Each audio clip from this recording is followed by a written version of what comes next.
loodan, et kultuuri tähtsuse seeme lastes ja ka täiskasvanutes Hiiumaal nagu järjest rohkem oma inimeste seas veelgi nagu paisuks ja kasvaks, et tekiks juurde laulukoore, tantsurühmasid, isegi just noorte seas, laste seas, et täiskasvanute tantsurühmasid on meil palju, aga võib-olla Kärdlas näiteks noorte tantsijaid on ju vähe.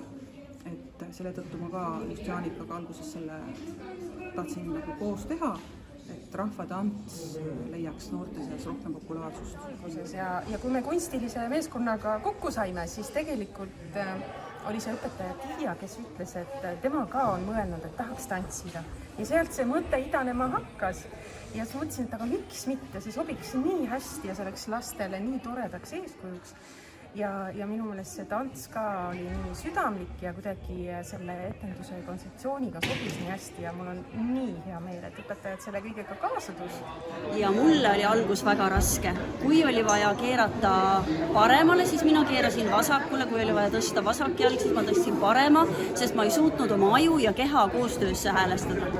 Isegi mõtlesin, kui me siin lava peal olime, et kui nüüd Jaanika teeks ettepanekud naised, jätkame järgmisel talvel ka tema õpetajate rühma, siis miks mitte, äkki ma ikka ka margliku käe tõstaks püsti.